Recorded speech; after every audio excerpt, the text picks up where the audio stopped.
Hindi pedagogy syllabus क्या दे रखा है, देखो भाई, पेपर 1 और पेपर 2 दोनों के लिए यहाँ पे शिक्षण शास्त्र होगा, हिंदी में पेडागोजी होगा। सबसे पहले क्या दे रखा है, अधिगम और अर्जन दे रखा है, भाषा शिक्षण के सिद्धांत दे रखे हैं, सुनने और बोलने की भूमिका दे रखी है, मौखिक रूप से लिखित रूप से जो भाषा के संप्रेषण हो सकते हैं ये भी दे रखा है, एक विविध कक्षा में भाषा शिक्षण की चुनौतियां दे रखी है, चैलेंजेस दे रखे हैं। फिर उसके बाद जो सिलेबस है आगे ऐसे सो ऑन दे रखा है लास्ट तक, जैसे सीटेट ने अपने नोटिफिकेशन में निकाला है, सिलेबस को मेंशन करा है, सारी चीज़ें इसमें कवर की जाएंगी A to Z। तो सबसे पहले बिना देर किए हुए सिलेबस जानने के लिए मैंने आपके सामने ये सारे कंटेंट रख दिए हैं। अब यहाँ से हम कंटेंट को शुरू करते हैं। भाषा क्या है, सबसे पहले भाषा क्या है? भाषा क्या है? विचारों का आदान प्रदान करने का माध्यम है। सबसे पहले ये ध्यान में रखो, विचार हैं जो थॉट्स हैं, एक आदान प्रदान करने के लिए एक व्यक्ति दूसरे से अपनी भाषा के माध्यम से ही कर सकता है, ठीक है। बाय कम्युनिकेशन, संप्रेषण करने का साधन है। दूसरा क्या है, सामाजिक प्रक्रिया पर आधारित है। समाज कैसा है, जिस हिसाब से भाषा उसी हिसाब से बोली जाती है। जैसे हरियाणा में देखोगे तो जैसे तू करके बोलते हैं, या वैसे यही बात आप बिहार के साइड में चले जाओ या यूपी के ईस्टर्न यूपी के साइड में चले जाओ तो वहाँ पे क्या आप करके बोलते हैं, है ना। तो वो सारी चीज़ें हैं। राजस्थान में चले जाओ तो वैसे हैं, और वहाँ पे मुंबई वगैरह मराठे एरिया में चले जाओ, मराठा जहाँ रहते हैं तो उनमें मराठी लोग जहाँ पे रहते हैं वहाँ पे क्या कह देते हैं, अपुन। ये सारे शब्द हो जाते हैं। तो भाषा किस पे निर्धारण करता है, सामाजिक प्रक्रिया के आधार पर निर्धारण करता है। चिंतन का माध्यम होता है, थिंकिंग का माध्यम भी हो सकता है। भाषा किसमें, किसी अगर सोच रहे हैं कुछ भी अपने माइंड में तो वो क्या है, वो किसी चीज में होगी तो किस में होगी, भाषा में होगी। किस में होगी, भाषा में होगी। आगे क्या है, साहित्य का आधार भी है भाषा, साहित्य का आधार भी है भाषा। और क्या है, संस्कृति का भी आधार है। सबसे पहले अब देखते हैं इधर रेस करके, भाषा शब्द की उत्पत्ति भाष धातु से हुई। धातु मतलब क्रिया, धातु मतलब क्रिया। संस्कृत में क्रिया को क्या कहते हैं, धातु, जिसका अर्थ है क्या, स्पष्ट करना। स्पष्ट करना मतलब क्लियर करना, कोई भी बात हो उसको क्लियर करना है। तो भाष धातु से है, उत्पत्ति कहाँ से हुई है, संस्कृति से हुई है, और जिसका शाब्दिक अर्थ क्या है, वो स्पष्ट करना, क्लियर करना। सबसे पहले भाषा एक इंसान की पहचान होती है। भाषा से ही वक्ता के व्यक्तित्व की पूरी जानकारी मिलती है। जैसे जिस हिसाब से भाषा, अगर टपोरी भाषा बोलेंगे तो टपोरी वाली इंसान का पता चलेगा कि वो कैसा इंसान है, उसकी पहचान कैसे हो जाएगी, उसकी भाषा से हो जाती है, उसकी भाषा शैली से हो जाती है, उसके बात करने के तरीके से, तहजीब से हो जाती हैं। तो वो सारी बातें ध्यान में रखी जा सकती हैं। तो भाषा से बहुत सारी चीज़ें, इसीलिए IAS के पेपर में, केंद्रीय विद्यालय के पेपर में क्या होता है, इंटरव्यू होता है कि किस हिसाब से भाषा बोल रहे हैं, उस हिसाब से उनको सिलेक्शन में दिया जाएगा या उनका रिजेक्शन किया जाएगा, क्योंकि भाषा बहुत ही महत्वपूर्ण होती है एक समय पे जाके। सबसे पहले भाषा अर्जन और भाषा अधिगम के बारे में जान लेते हैं। अधिगम क्या होता है, लर्निंग, और अर्जन मतलब क्या है, एक्विजिशन। देखो भाई, सबसे पहले भाषा लर्न करने के लिए कुछ ना कुछ एक सिस्टम होना चाहिए, और उसके लिए ट्रेनिंग होती है, और इसके लिए नियम जैसे रूल रेगुलेशन हो जाते हैं। रूल रेगुलेशन के माध्यम से सीखते हैं। एक सिस्टम होता है, सबसे पहले सिस्टम, और फिर ट्रेनिंग होती है, प्रशिक्षण होता है, और जब ट्रेनिंग हो जाती है तो उसके पास में रूल्स एंड रेगुलेशंस आ जाते हैं, और फिर उसके बाद व्यवहारिक रूपरेखा होती है उनकी, ठीक है। अर्जन में क्या है, सबसे पहले प्रोसेस होती है। जैसे बच्चे ने, अब यहाँ पे इंग्लिश समझ लेते हैं। हम इंडिया में रहते हैं, इंग्लिश को हम सीख रहे हैं। इंग्लिश को क्या कर रहे हैं, हम सीख रहे हैं। कैसे, उसका एक सिस्टम होगा, ट्रेनिंग होगी, रूल एंड रेगुलेशन होंगे, ग्रामर सीखा जाएगा, फिर उसको व्यवहार में लाएंगे। और ये हिंदी है, जैसे हम इंडिया में है तो हिंदी भाषा ज़्यादा प्रचलित है, तो इसके क्या है, कोई भी प्रोसेस क्या है, बच्चे सबसे पहले क्या सुनते हैं, आराम से वो स्वतंत्र रूप से सीख जाते हैं। कोई इसमें रूल रेगुलेशन बताने की जरूरत नहीं है। ये सहज हो जाता है, इजी हो जाता है। सहज मतलब आसानी से हो जाता है, और स्वाभाविक है, नेचुरल है, ठीक है। ये नेचुरल है, नेचुरली आ जाता है आपको। है ना। और ये क्या हो जाता है, आपको सीखना पड़ता है, एफर्ट करना पड़ता है। लर्निंग के लिए क्या है, एफर्ट करना पड़ेगा। और एक्विजिशन के लिए क्या है, आसानी से माँ बाप से सीख सकते हैं। इसके लिए लर्निंग के लिए क्या होगा, इंग्लिश सीखने के लिए एक विशेष वातावरण चाहिए, तभी इंग्लिश में बोल सकते हैं, इंग्लिश में सारे बात करेंगे तभी इंग्लिश। इसके लिए क्या है, अभ्यास, प्रैक्टिस की ज़रूरत है। सबसे बड़ी बात है यहाँ प्रैक्टिस की ज़रूरत है। और इसका क्या है, उद्देश्य होता है, और एक फॉर्मल तरीके से उद्देश्य पूर्ण होता है। और इसके ऑब्जेक्टिव्स होते हैं। और इसका ये क्या होता है, फॉर्मल होता है, औपचारिक होता है, फॉर्मल। नेक्स्ट वाले में क्या कह रहा है, इसमें क्या कह रहा है, ये मुक्त होता है। इसमें क्या है, वातावरण हो चाहे ना हो, आप हिंदी भाषा में हो तो अपने आप वातावरण बन जाता है। ठीक है। दूसरी बात है, इसमें कोई प्रैक्टिस करने की जरूरत नहीं है, प्रैक्टिस अनिवार्य नहीं है, प्रैक्टिस जो है अनिवार्य नहीं है। ये उद्देश्य रहित है कि भाई बच्चे जरूर थोड़ी ना कि इंग्लिश किस लिए सीख रहे हैं, हिंदी किस लिए सीख रहे हैं, लेकिन इंग्लिश क्या है कि कहीं मल्टीनेशनल कंपनी में जॉब चाहिए या कुछ भी है। इसमें क्या है, औपचारिकता नहीं है कोई भी, नॉन फॉर्मल है, इनफॉर्मल लगा लो, नॉन फॉर्मल ठीक नहीं है, इनफॉर्मल लगा लो। ठीक है, इनफॉर्मल मेथड से हम सीखते हैं। तो ये सारी बातें समझ गए। एग्जाम्पल क्या रखेंगे, अर्जुन अधिगम के लिए इंग्लिश, और अर्जुन के लिए क्या रखेंगे, हिंदी। ठीक है। अब आगे आ जाते हैं, थोड़े से और कुछ भी है। इसके लिए क्या है, सिद्धांत है। ये किसके द्वारा नियंत्रित किया जा सकता है, अध्यापक होना चाहिए इसमें। और इसके लिए क्या है, ऐच्छिक इच्छा भी होनी चाहिए, स्टूडेंट की इच्छा भी होनी चाहिए। फिर उसके बाद है, कौशलों का प्रयोग व अभ्यास अनिवार्य है। इसमें प्रैक्टिस बहुत जरूरी है, प्रैक्टिस पे जोर दिया जाता है किसमें, लर्निंग में। क्योंकि हम यहाँ पे क्या सीख रहे हैं, अंग्रेजी सीख रहे हैं। क्या सीख रहे हैं, अंग्रेजी। और यहाँ पे क्या है, हम हिंदी सीख रहे हैं। क्या सीख रहे हैं भैया, हिंदी सीख रहे हैं। तो हमें कोई जोर नहीं होगा। सबसे पहले इसमें कोई व्यवहार नहीं है, यहाँ कोई ये व्यवहारिक है, बिहेवियरल है। और ये क्या है, सिस्टमैटिक है, ये सिस्टमैटिक है। और ये क्या है, बिहेवियर में आ जाता है अपने आप। इसमें नियंत्रण कौन रखता है, बालक रखता है, बच्चा रखता है। और दूसरे साइड में कौन रखेगा, अध्यापक रखेगा। यहाँ पे क्या है, अनैच्छिक है, बच्चा सीखना ना चाहे तब भी सीख लेगा। वहां पे बच्चे का सीखने का ही मन है, इंग्लिश सीखने में मन ही लगेगा तभी बच्चा सीख पाएगा। यहाँ पे ना भी मन लगाए तब भी सीख जाएगा, इनडायरेक्ट सीख जाएगा। मानव मस्तिष्क जन्मजात क्षमता लेके किसी लैंग्वेज को एक्विजिशन करने के लिए जन्मजात लेके बैठे रहते हैं। और इंग्लिश क्या है, जन्मजात लेके नहीं बैठे, क्योंकि हम हिंदी भाषी क्षेत्र में पैदा हुए हैं। अगर इंग्लिश में होते तो वैसे हिंदी हमारे लिए हो जाती, उल्टा हो जाता।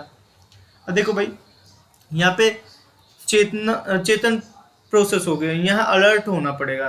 ठीक है, ये सेकंड और थर्ड लैंग्वेज के रूप में सीखा जा सकता है इंग्लिश को। और ये जो है इसका सीखने से संबंधित है, इसमें प्रोसेस है। सबसे पहले एक्टिवली सीखना पड़ेगा, ये सेकंड और थर्ड लैंग्वेज के रूप में सीखना पड़ेगा। और इस वाले को, इंग्लिश को किस में सीख सकते हैं, इसमें सीखने से संबंध है, कोई लर्निंग प्रोसेस इसमें चलेगा। ठीक है।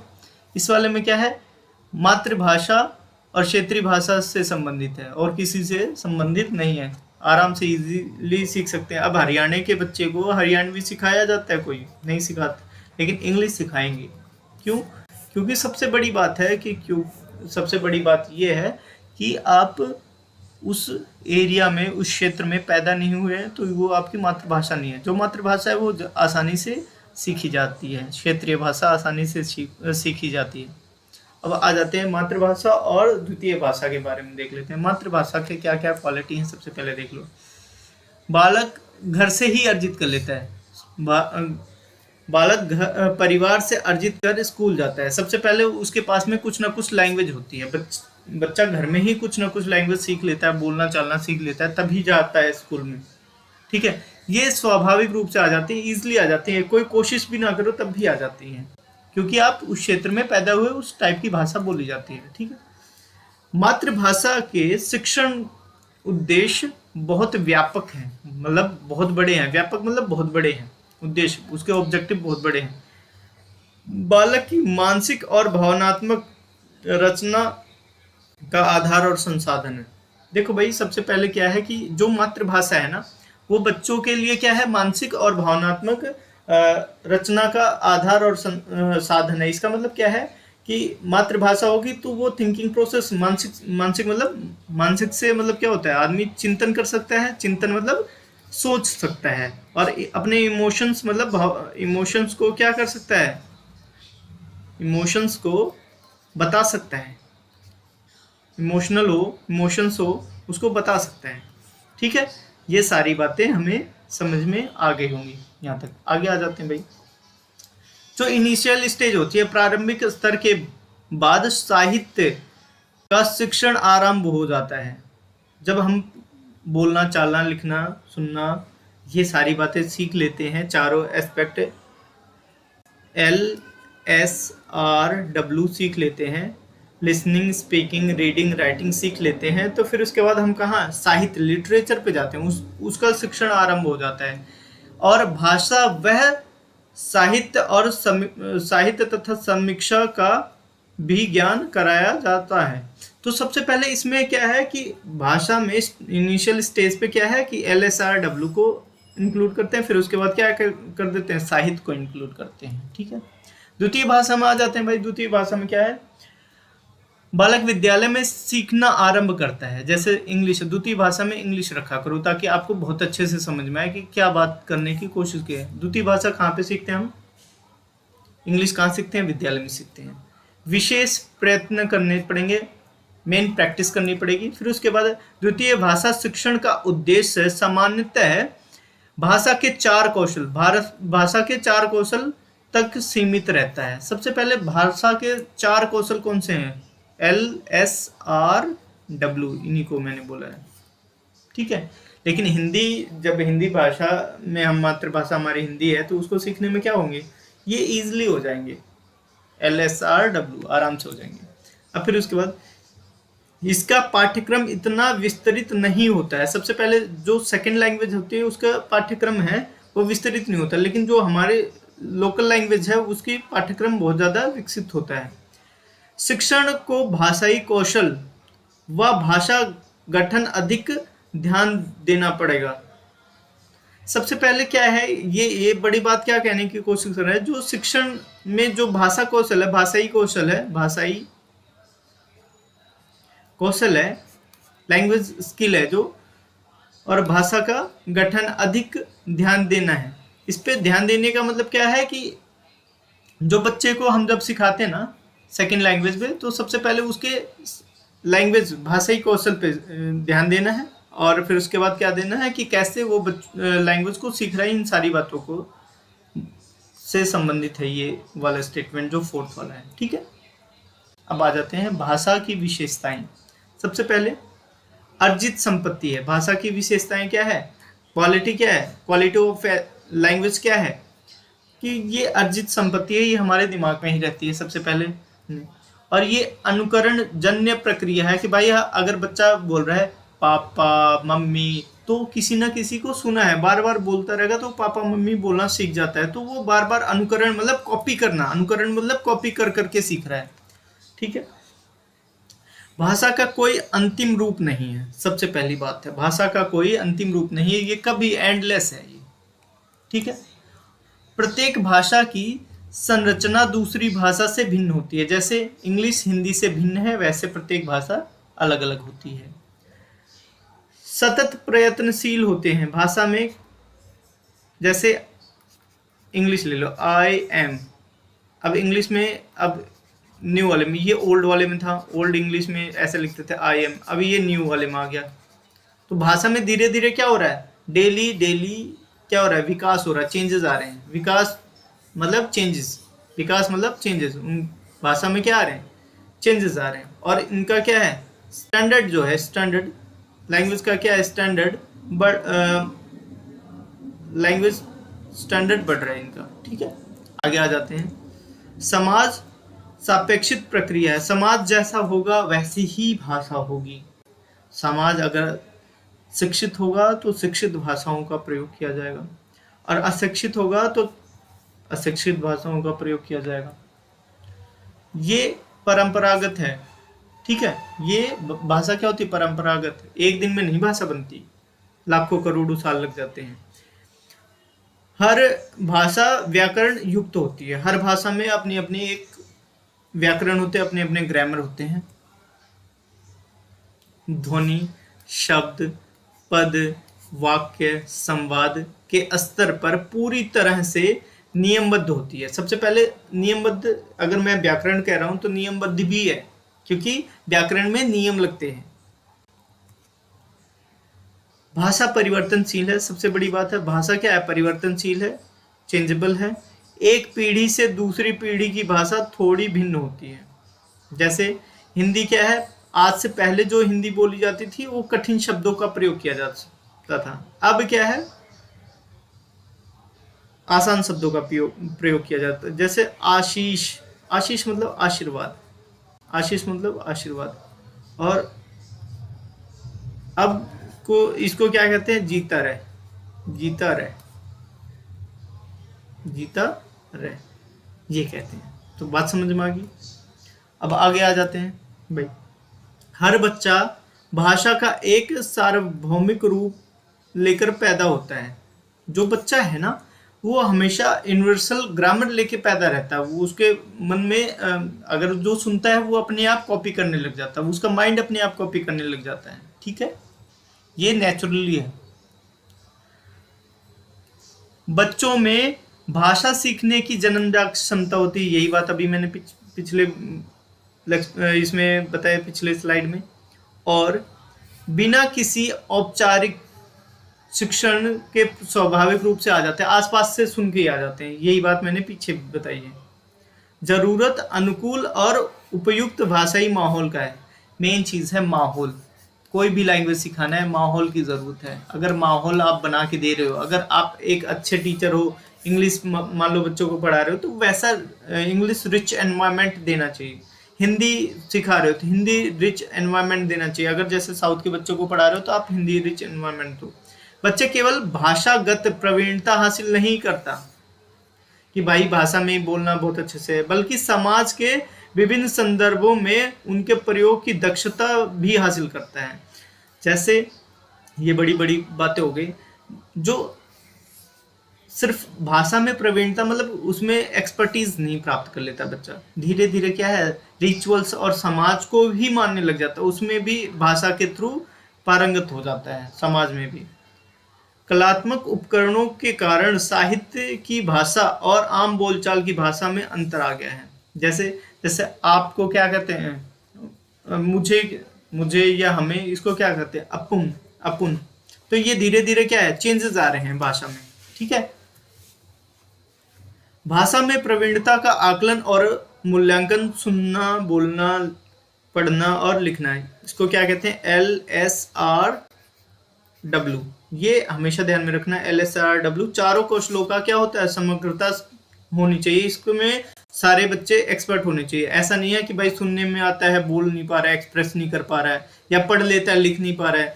चारों कौशलों में, चारों स्किल में उनको क्या करना है, उनका विकास करना है। ठीक है।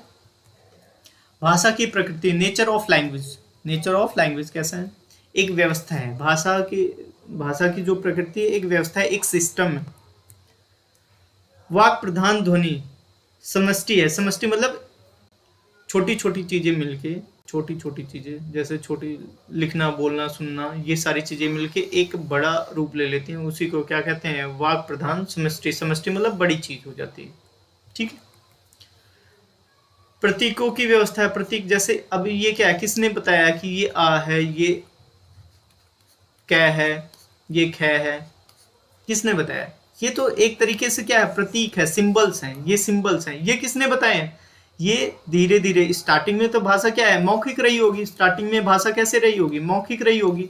मौखिक का मतलब क्या है, आम बोलचाल की भाषा रही होगी। फिर बाद में उनको क्या है, संकेतों के माध्यम से सिखाया जाने लग गया। संकेत, प्रतीकों के माध्यम से सिखाने लग गए हम। ठीक है, तो इसलिए व्यवस्था है। सामाजिक क्रिया पर आधारित है। भाई सामाजिक क्रिया पे आधारित होगी, सबसे बड़ी बात है। माहौल, माहौल कहाँ से पैदा होता है, भाषा सीखने के लिए माहौल इंपॉर्टेंट है। मैंने बताया है सबसे ज्यादा क्या है, माहौल है, एनवायरनमेंट है। और एनवायरनमेंट को कौन क्रिएट करता है, हमारा समाज ही। तो हमारा समाज अगर कम शिक्षित वर्ग का होगा तो कम शिक्षित वाली भाषाएं हम बोलेंगे, और ज़्यादा पढ़े लिखे वाली सोसाइटी में रहेंगे तो हम अच्छी यूजफुल लैंग्वेज बोलेंगे, है ना। आगे बढ़ते हैं भाई। भाषा इंपॉर्टेंट क्यों है, इंपॉर्टेंस ऑफ लैंग्वेज, भाषा। तो सबसे पहले है सामाजिक व सांस्कृतिक में अंतःक्रिया, अंतःक्रिया मतलब इंटर रिलेशन करने के लिए, इंटर प्रोसेस करने के लिए,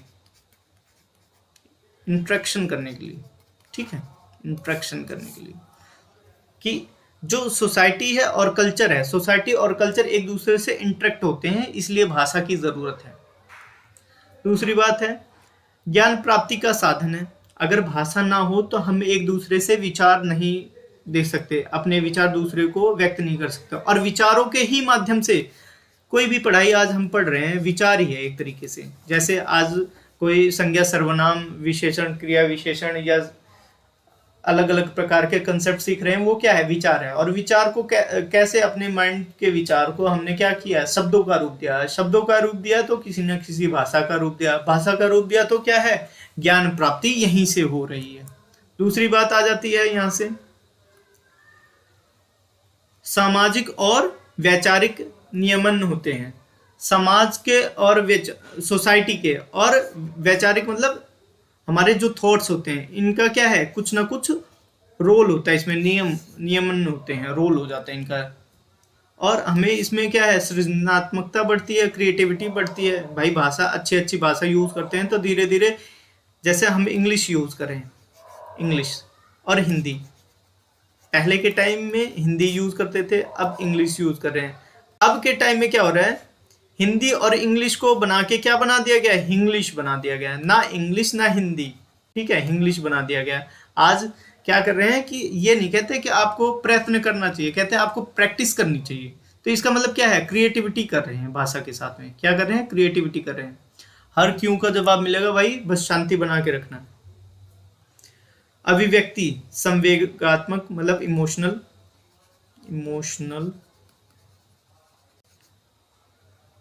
और भावनात्मक भी वही सेम हो गया, और वैचारिक मतलब थॉट प्रोसेस वाला, थिंकिंग प्रोसेस वाले, ये इन सब की अभिव्यक्ति करता है। जैसे हम अपने भावनाओं को बता सकते हैं कि भाई मुझे अच्छा लग रहा है, बुरा लग रहा है, ठीक है, और फिर उसके बाद कुछ आइडिया को बता सकते हैं। वैचारिक मतलब अपने आइडिया को बता सकते हैं, शेयर कर सकते हैं। तो वो किसके माध्यम से शेयर करेंगे, भाई भाषा के माध्यम से। इसलिए भाषा हमारे लिए क्या है, बहुत महत्वपूर्ण है, ठीक है। कुछ महत्वपूर्ण जानकारी ले लेते हैं भाई।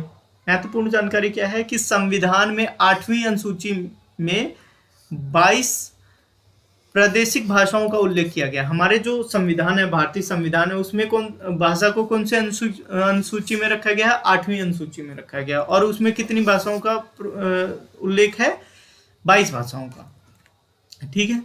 हिंदी को 14/9/1949 में देवनागरी लिपि माना गया है अपनी भाषा, मतलब संविधान ने कब एक्सेप्ट करा था, संविधान ने एक्सेप्ट इस भाषा को कब करा था,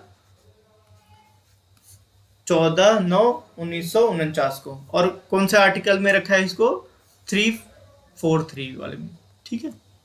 अब आ जाते हैं हिंदी दिवस 14 सितंबर को, इसीलिए हिंदी दिवस 14 सितंबर को। विश्व हिंदी दिवस 10 जनवरी को मनाया जाता है। अंतरराष्ट्रीय मातृभाषा दिवस कब है, 21 फरवरी को, ठीक है। और भारतीय संविधान में हिंदी को मान्यता 14 सितंबर 1949 में मिला था, ठीक है। बात समझ में आ रही है आपको अच्छे से। आगे बढ़ते हैं भाई, कुछ और जानकारी ले लेते हैं। मातृभाषा या फर्स्ट लैंग्वेज, बच्चे का फर्स्ट लैंग्वेज क्या है, मातृभाषा बोली या घर की लैंग्वेज भी बोल सकते हैं, और उसको मातृभाषा कह सकते हैं। ये सारे शब्द एक ही हैं। सबसे पहले इसमें देखते हैं प्रादेशिक भाषा। प्रादेशिक भाषा में क्या क्या हो सकते हैं, एक तो प्रदेश की विशेषता होती है, उसमें समाज का रोल पता चलता है, स्वयं की लिपि पता चल जाती है, और व्याकरण पता चल जाता है, और शब्दकोश हो जाता है। उनके शब्दकोश अलग अलग अपने शब्द लेते हैं हर भाषा। भारतीय भाषाएं कौन कौन सी हैं, सबसे पहले देख लो भाई। एक भारतीय भाषाएं में आ जाता है पंजाबी, गुजराती, मराठी, हिंदी, कश्मीरी, मलयालम, उड़िया, तमिल, तेलुगु, उर्दू। 22 भाषा जो संविधान में लिखे हैं। सिंधी, नेपाली, डोगरी, मैथिली, संस्कृत, कोंकणी, मणिपुरी, बोडो, बांग्ला, असमिया, कन्नड़ और संथाली। ये 22 भाषा जो संविधान में हमारे लिखे गए, इनको मेंशन किया गया, इनका उल्लेख किया गया है। ये कौन सी भाषाएं हैं? ये 22 भाषाएं हैं। कभी पेपर में नहीं आएगा लेकिन आ भी सकता है, इस वजह से मैंने करवा दिया है। एक्स्ट्रा चीजें सीखने में कोई बुराई नहीं है।